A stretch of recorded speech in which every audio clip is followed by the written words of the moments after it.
Vriende, goeiemôre. Dis Vrydag die 21ste Februarie en Koffiekuier 919.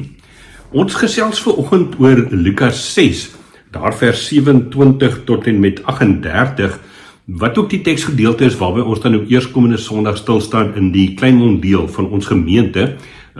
Ek self preek op Betty's Baai by die Handklip gemeentesentrum en ek gaan na Psalm 37 kyk, wat een van die ander leesoostertekste is ook vir hierdie week. Maar hier in Kleinmond is Piet Botha aan die woord en hy gaan uit Lukas 6 vers 27 hierdie gedeelte preek.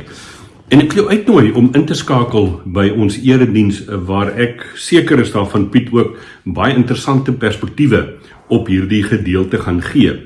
Dis natuurlik Lukas se weergawe van die evangelie, van die goeie nuus en ons het nou die afgelope week stilgestaan, kom ons sê dan nou maar Vrydag, Sondag en Dinsdag, by die gedeelte in hoofstuk 6 daarvan vers 20 af, waar Jesus dan nou die vlakte preek het, en waar hy dan nou vir die mense iets van hierdie andersom werklikheid van die koninkryk vertel, die seën wat daar wag vir die wat arm is en honger is en so aan, en dan ook aan die ander kant die ellende wat wag vir die wat ryk is, en nou vol eet en vir die paviljoen speel, kan 'n mens amper sê.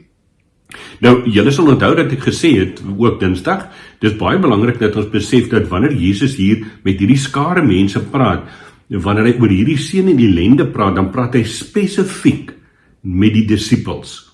Dit is opdragte wat hy gee vir mense wat hom volg, wat in sy spore wil loop, en dieselfde geld, vriende, dan nou ook vir die perikoop wat ons vandag gaan lees. Maar, natuurlik moet die mense ook by sê, dat wanneer Jesus met sy disippels praat, dan hoor ander mense ook mos nou wat hy sê, en daar ontstaan 'n nuuskierigheid by mense oor hierdie goed waarvan hierdie Jesus praat, wat so anders is as die werklikheid van die lewe waarin ons leef vandag. En die perikoop van vandag, in ons Bybels, die 83 vertaling wat ek maar gebruik, so opskrifie is liefde vir die vyand.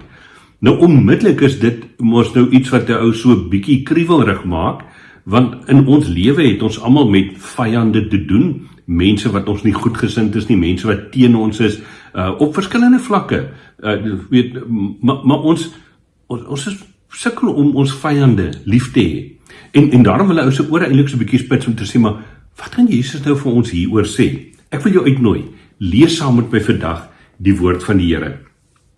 Jesus sê in vers 27, maar vir julle wat na my luister, onthou weer die disippels, sê ek, julle moet julle vyande lief hê.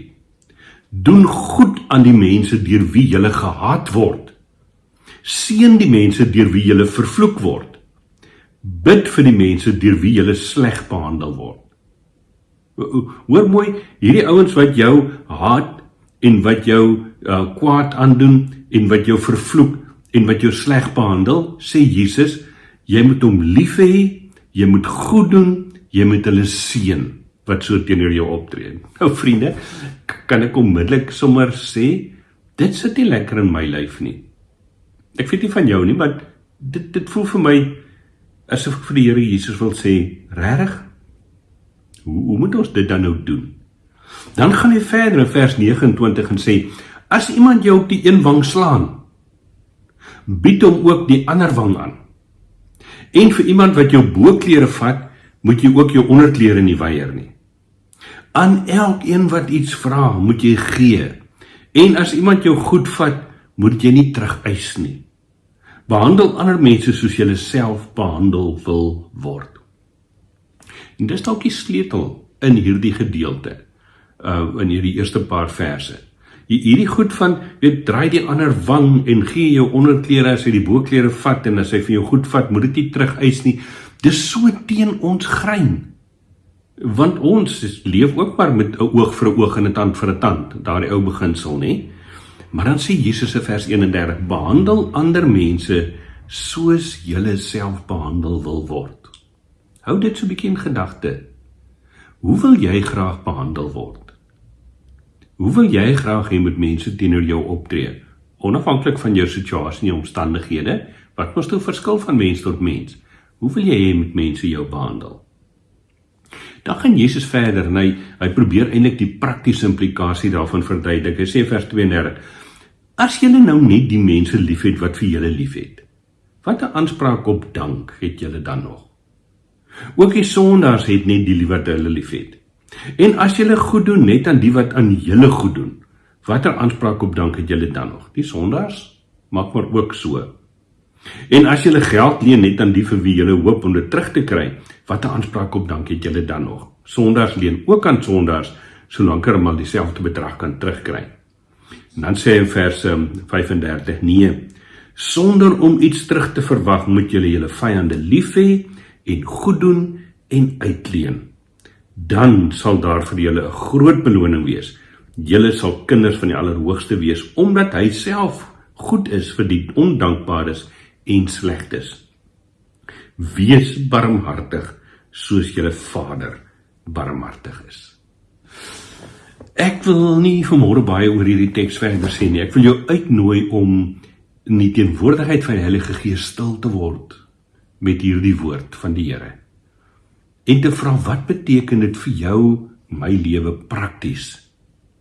Wat beteken dit, ons het nou die dag daaroor gesels, in terme van die buurman wat al ewig plante het wat oor die muur hang en in die elektriese heining raas? Wat beteken dit vir die mense so 2-3 huise van jou af wat 'n hondjie het wat deur die dag die hele tyd sit en wag tot irriteringsvlak toe? Wat sê hierdie gedeelte vir jou daaroor? Kan ek dit so 'n bietjie verder trek, vriende? In die konteks van ons land, ons politieke omstandighede, wat sê hierdie teks vir my en vir jou oor hulle wat skree grondeise en gelyke kanse, al hoe meer?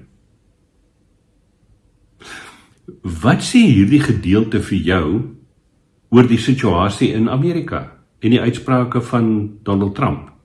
Of jy nou vir of teen Donald Trump is, ek wil nie eers daaroor praat nie.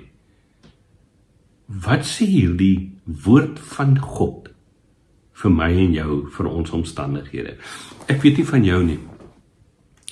Ek vermoed ek het baie dinkwerk, baie stilwordwerk, baie luisterwerk om by die Here te doen. Kom ons bid saam. Vader, wanneer U in die woord vir ons deur U Seun sê dat ons vyande moet lief hê, dat ons moet goed doen aan hulle wat ons sleg behandel, dat ons moet seën wanneer ons vervloek word, dan is dit so teen ons menslike natuur.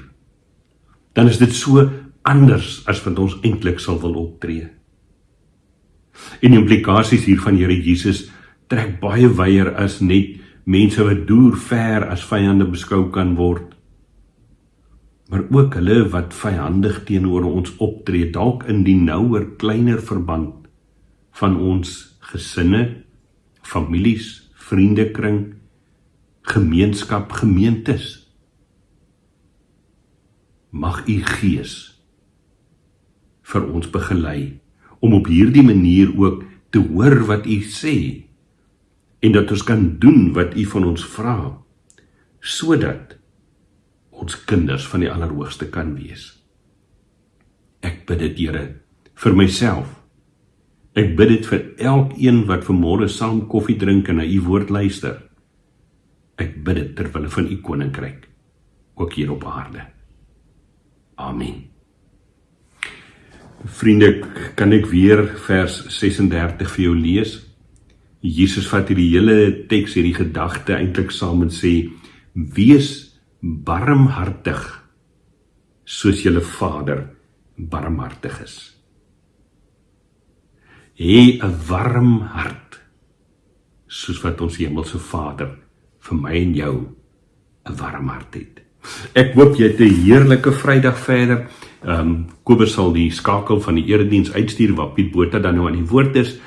En DV Dinsdagoggend gesels ons verder uit hierdie teks uit en dalk sommer so 'n bietjie oor Psalm 37 van die Die temas sluit baie nou by mekaar aan ook. Geniet jou koffie, geniet jou naweek en mooi loop.